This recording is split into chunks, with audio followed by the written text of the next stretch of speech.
I'm standing here in this exquisite chapel of St. George at Windsor Castle. Je voudrais commencer par une question qui met mal à l'aise mais qui est inévitable. Que se passe-t-il lorsqu'un chiffre choquant dépasse de loin tout récit construit autour? 100 millions de dollars de dette, ce n'est ni un détail, ni une nuance, ni une interprétation. C'est une limite infranchissable, au-delà de laquelle la rhétorique perd toute efficacité. Lorsque ce chiffre a commencé à apparaître, j'ai immédiatement compris qu'il ne s'agissait pas d'une révélation ordinaire. C'était un point de rupture, un moment où la réalité s'affranchit des images de l'histoire familiale et de la compassion publique et réduit tout à une vérité inéluctable. Les chiffres ne sont plus justes. Dès les premières secondes de cette histoire, ces instants cruciaux où l'attention se capte ou se perd, un seul message s'impose. Il ne s'agit pas d'une rumeur, d'un récit sensationnaliste, ni d'une fantaisie de tabloïd. C'est le moment où argent, pouvoir et responsabilité s'entrechoquent. Je constate avec quelle rapidité les gens sont enclins à prendre position moralement, à choisir entre culpabilité et innocence, victime et bourreau. Mais ce qui me marque profondément, c'est autre chose, la prise de conscience que la réalité financière finit toujours par l'emporter, quelle que soit votre identité ou votre origine. Je comprends que ce fardeau de la dette n'est pas apparu par hasard. Il est le fruit d'années de choix fondés sur la conviction qu'il y aurait toujours un filet de sécurité. Cette idée est trompeuse. Ceux qui grandissent protégés ignorent souvent la violence du choc lorsque cette protection disparaît. Cela crée un état d'esprit où les risques paraissent moindres et où les corrections sont constamment repoussées. Pourquoi changer maintenant alors que quelqu'un pourrait intervenir demain? Ce qui rend ce moment si explosif, c'est que cette supposition s'effondre soudainement. Le montant est là. Visible, vérifiable, impossible à dissimuler derrière des interviews ou des déclarations. Et avec ce montant, toute possibilité de reformuler le problème disparaît. On ne peut pas banaliser une dette de 100 millions de dollars. On ne peut pas la présenter comme un malentendu. On ne peut que l'admettre ou la nier. Et le déni coûte très cher très vite. Je remarque que ce chiffre prend une dimension symbolique. Il ne représente pas seulement l'argent, mais aussi une erreur de jugement. Il symbolise le décalage entre la perception que l'on a de soi-même et la façon dont le monde, en fin de compte, le perçoit. Il nous confronte à une vérité dérangeante. Le statut social ne protège pas des mauvaises décisions. Parfois, il aggrave même les choses car notre entourage hésite à dire qu'une situation est inacceptable. Qui oserait s'opposer à une personne influente bénéficiant d'une grande visibilité et d'un passé prestigieux?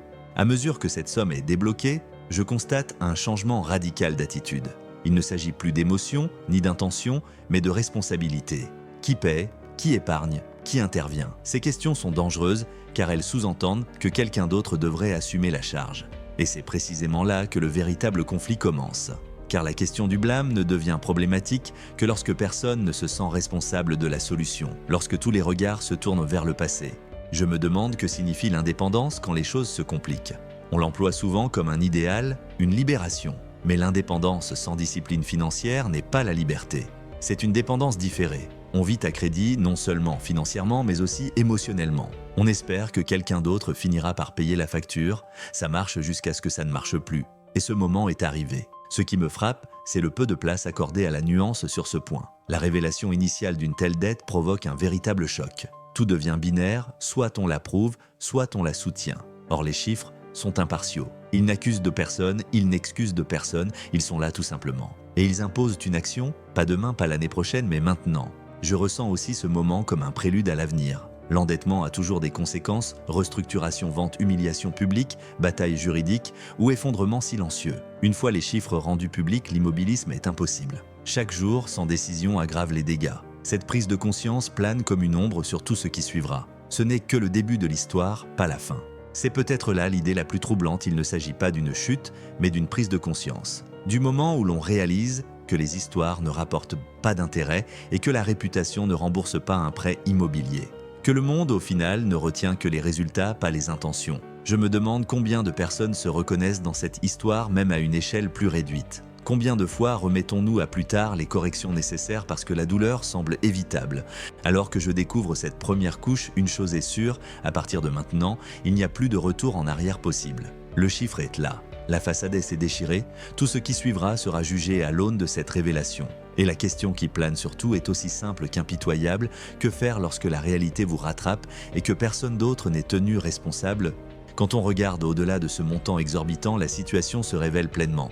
L'endettement ne surgit pas de nulle part. Il s'accumule lentement, presque silencieusement, alimenté par des choix quotidiens qui, pris individuellement, semblent logiques. Ce que je vois ici, ce n'est pas un dérapage soudain, mais un mode de vie structurellement déconnecté de la réalité. Le problème n'était pas un achat onéreux, isolé, mais bien une situation plus globale, une vie organisée, comme si les revenus étaient illimités et permanents, alors qu'en réalité, ils fluctuaient et dépendaient des circonstances.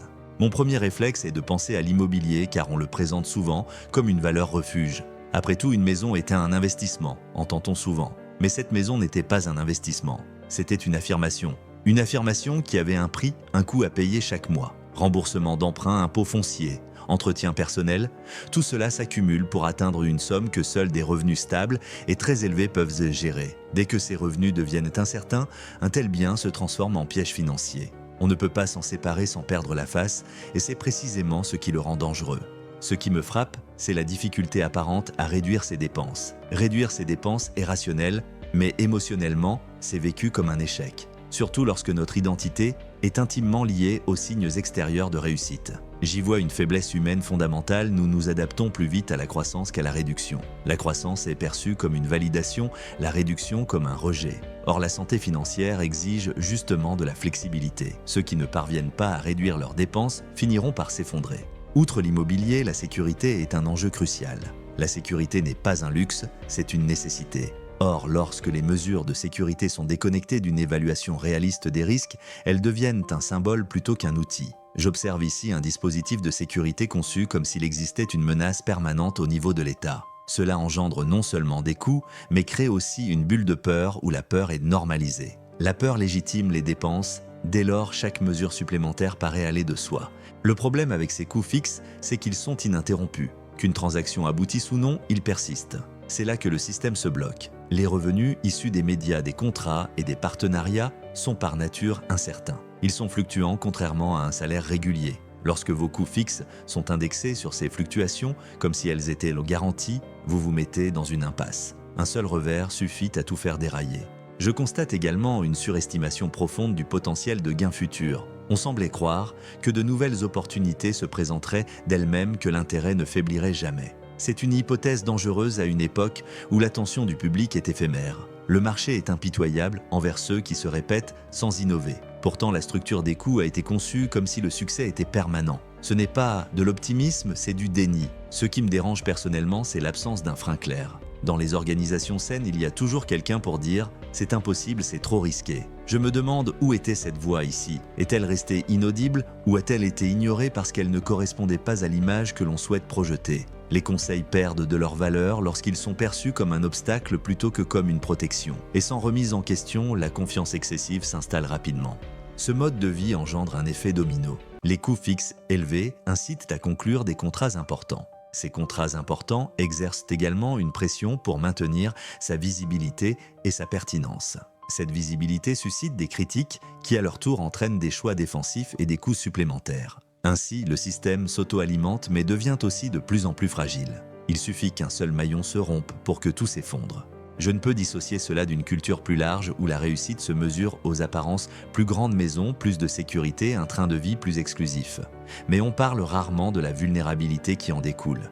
Plus on monte haut, sans fondation solide, plus la chute est brutale. Et ces fondations étaient manifestement trop fragiles pour supporter le poids qu'elles supportaient. Je me demande à quel moment est-il temps de s'arrêter, de reconsidérer la situation, de lever le pied. Peut-être était-ce il y a des années lorsque les premiers signes de désintérêt sont apparus. Mais s'arrêter exige une lucidité. Il faut le courage de reconnaître qu'un rêve ne correspond plus à la réalité.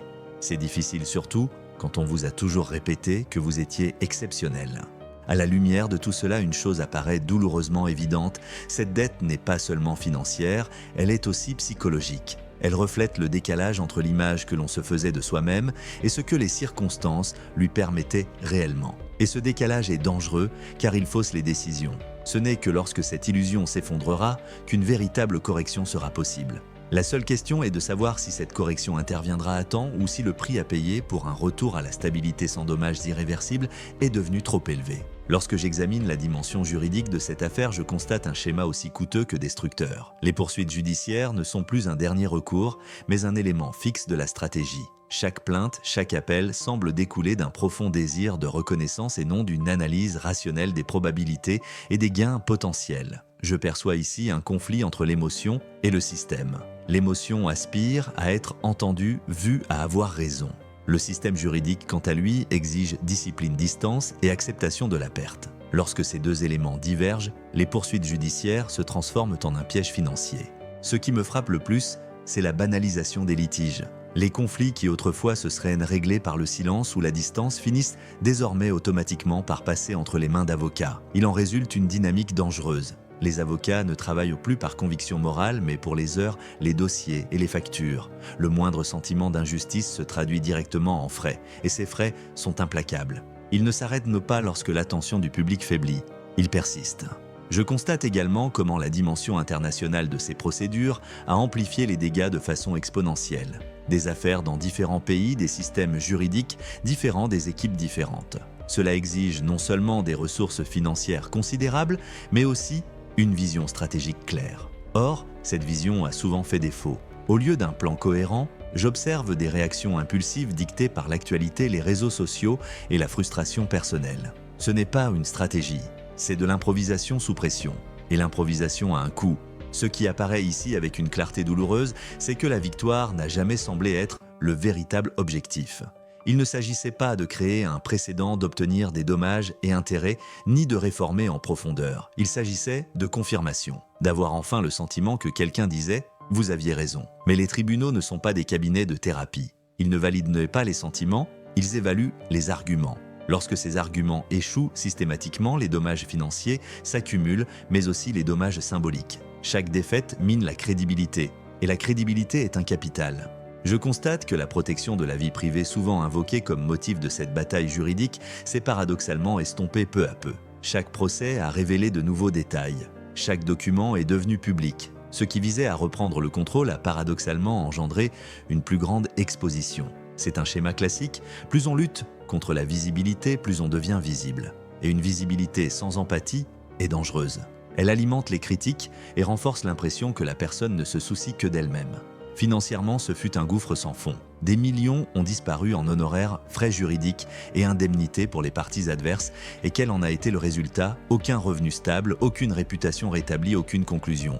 Seulement plus d'ennemis, plus de publicité et moins de marge de manœuvre. Je ne peux que parler de gaspillage d'énergie. Une énergie qui aurait pu servir à la reconstruction, à la stabilité, à la planification de l'avenir. Je me demande pourquoi personne n'a freiné à temps. Pourquoi n'y a-t-il pas eu un instant pour dire cela ne mènera plus à rien si ce n'est à des dégâts. Peut-être parce que s'arrêter équivaut à capituler. Et capituler ne colle pas avec un récit qui depuis des années est axé sur la lutte et la résistance. Mais la maturité exige parfois précisément cela, reconnaître qu'une lutte est perdue d'avance ou que le prix à payer est plus élevé que ce que la victoire pourra jamais justifier.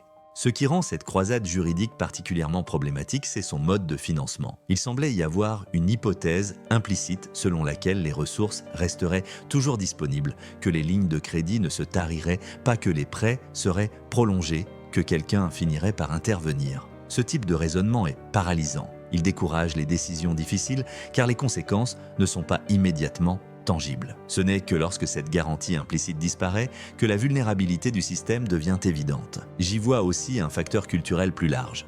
Nous vivons à une époque où le statut de victime attire souvent l'attention. L'attention peut être puissante, mais elle ne paie pas les factures. Lorsque les batailles juridiques servent principalement à perpétuer un récit, elles deviennent un outil marketing. Or, le marketing sans retour sur investissement est de la propagande et la propagande coûte cher. Surtout lorsqu'elle se déroule devant les tribunaux plutôt que sur les réseaux sociaux. Ce qui me frappe le plus, c'est peut-être la façon dont cette lutte a engendré l'isolement. Chaque affaire a exacerbé les divisions. Des personnes autrefois neutres ont été contraintes de prendre parti. Des alliés ont abandonné lassés du conflit incessant. Et l'isolement est dangereux car il empêche toute critique constructive.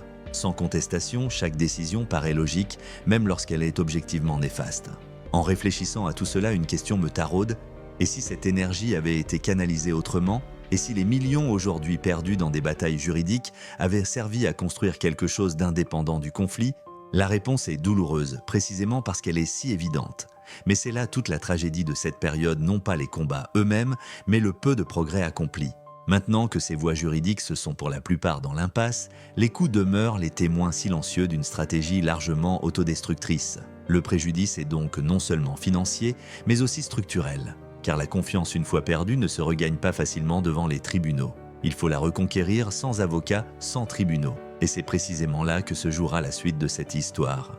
Lorsque je me penche sur les accords dans les médias et le divertissement, je constate comment une image soigneusement construite a commencé lentement mais indéniablement à se fissurer. Au départ, tout semblait parfaitement orchestré, annonces majeures, sommes impressionnantes, plateformes internationales affichant leur confiance. Le discours était séduisant, un nouveau départ, la liberté de création et l'indépendance financière affranchie des structures obsolètes. Mais il est vite apparu que ce discours reposait davantage sur des attentes que sur une mise en œuvre réaliste.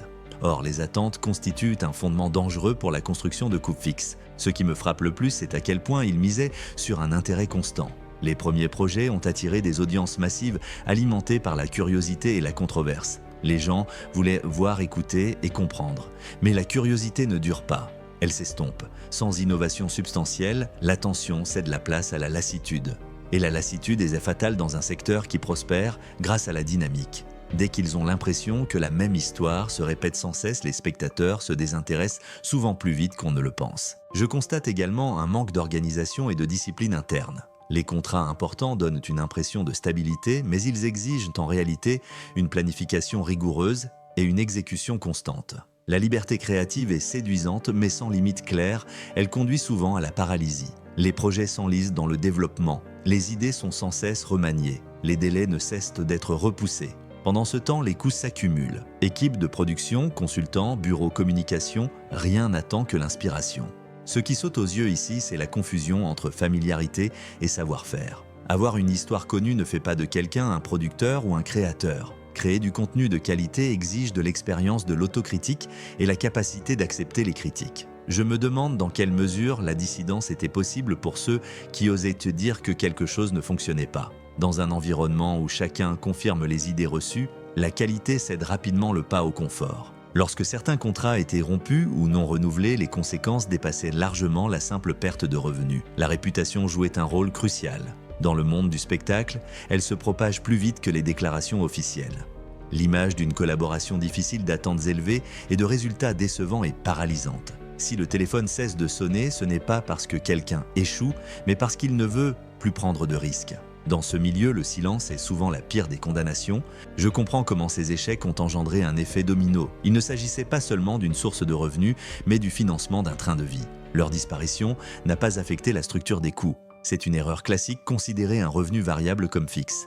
Dès lors, chaque revers se transforme en crise. Et ici, les revers se sont succédés rapidement sans aucune marge de manœuvre suffisante pour les absorber. Ce qui me frappe, c'est la persistance de cette illusion de contrôle. Comme si tout allait s'arranger avec la bonne explication, le bon entretien ou le bon nouveau projet. Mais le marché ne réagit pas aux intentions, seulement aux résultats. Sans résultats concrets, la confiance disparaît. Et sans confiance, il n'y a ni investissement, ni collaboration, ni patience.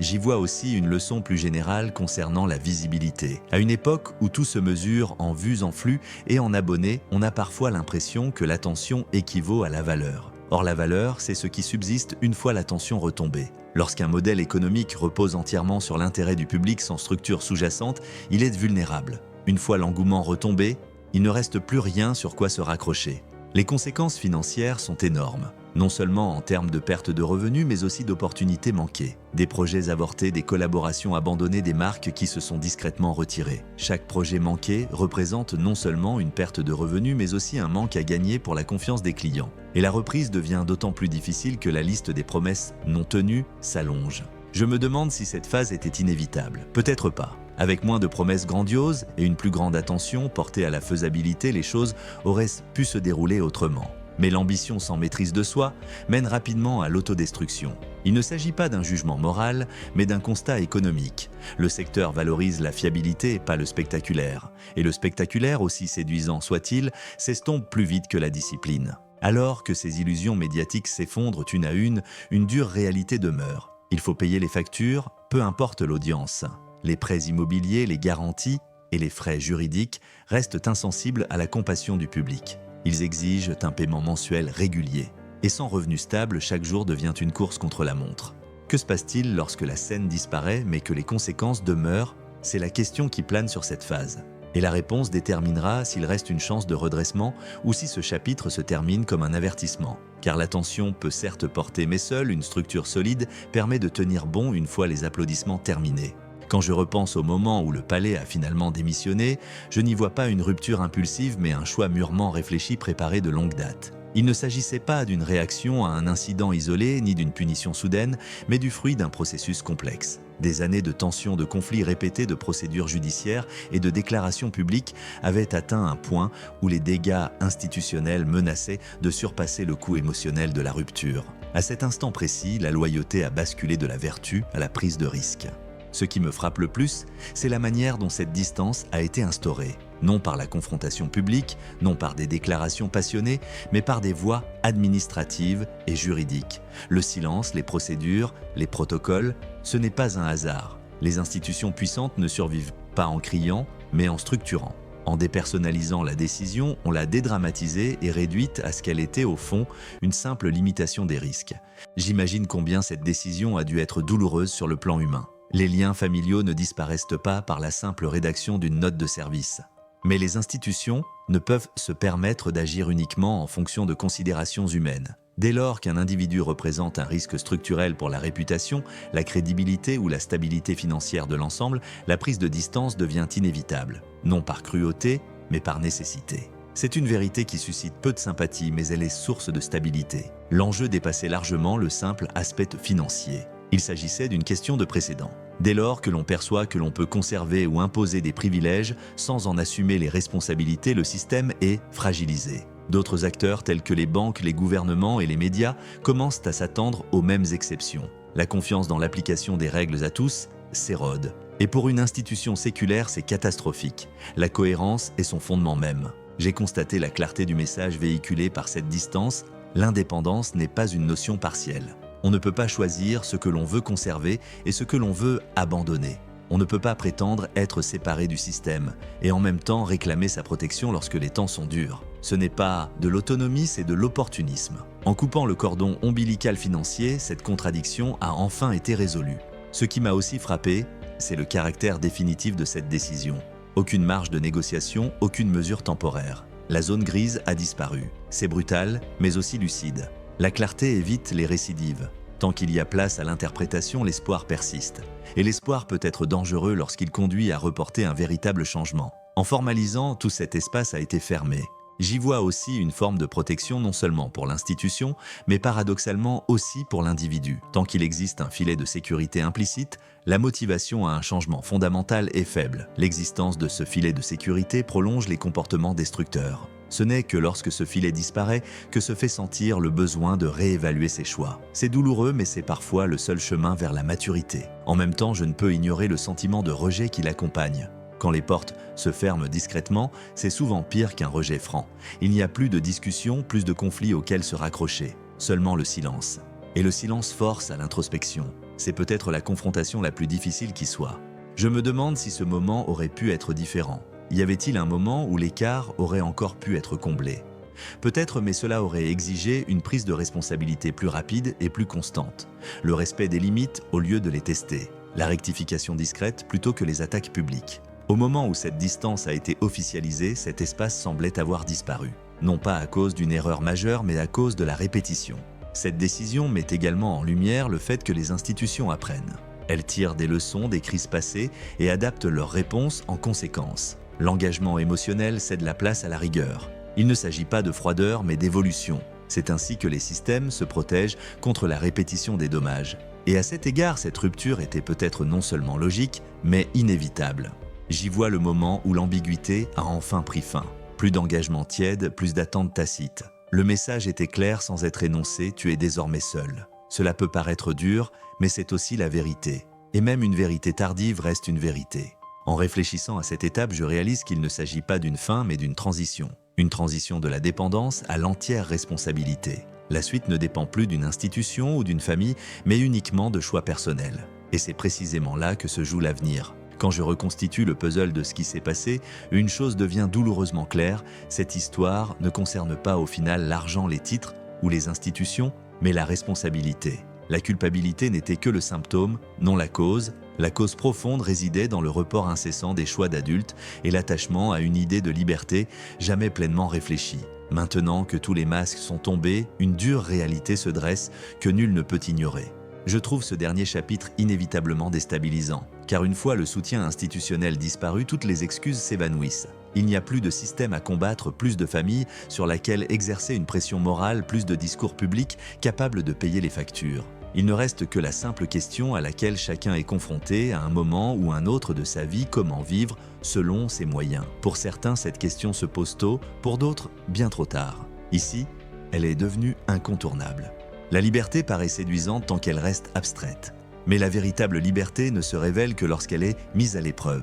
Être libre ne signifie pas tout permettre, mais assumer les conséquences de ses choix. Cette distinction semble s'être estompée depuis longtemps. Tant qu'il existait des filets de sécurité sociale, l'indépendance demeurait un slogan. Désormais, elle devient une exigence. Et les exigences laissent peu de place à l'illusion. J'envisage les scénarios futurs possibles non pas de manière sensationnaliste mais réaliste. Il n'y a que quelques voies possibles: réduire drastiquement les coûts cédés des actifs, revoir ses attentes, ou s'accrocher à un mode de vie désormais insoutenable et décliner lentement. Le marché n'est pas cruel, mais il est constant. Il récompense l'adaptation et punit le déni. Ceux qui sont prêts à se réajuster peuvent se redresser. Ceux qui persistent à lutter contre les chiffres perdent du temps, et le temps est la seule chose qu'on ne peut pas revendre. Ce qui continue de me fasciner, c'est la fréquence à laquelle ce schéma se répète, même à plus petite échelle. Combien de personnes vivent dans un monde déconnecté de la réalité parce que ralentir leur rythme de vie leur paraît un échec? Combien de fois confondons-nous identité et possession, statut et sécurité? Cette histoire est extrême, mais les mécanismes sous-jacents sont universels. C'est ce qui la rend si troublante et si familière. Je me demande aussi si cette rupture brutale n'était pas au final la seule voie possible. Les limites fixées trop tard paraissent toujours plus dures que celles tracées tôt. Mais elles ont un avantage, elles ne laissent aucune place aux malentendus. Tout est clair maintenant, la clarté est douloureuse mais aussi libératrice. Elle impose de véritables choix plutôt que des gestes symboliques. Cette situation recèle aussi une opportunité paradoxale. Sans titre, sans protection institutionnelle, sans légitimité morale, un terrain vierge se dessine. Ce terrain peut être paralysant, mais aussi purificateur. Quiconque entreprend de construire quelque chose le fait par ses propres efforts, sans excuses, mais aussi sans dépendance. C'est un chemin difficile, mais le seul qui mène à une stabilité durable. Je ne peux prédire comment cela finira, mais je peux prédire ce qui ne fonctionne plus.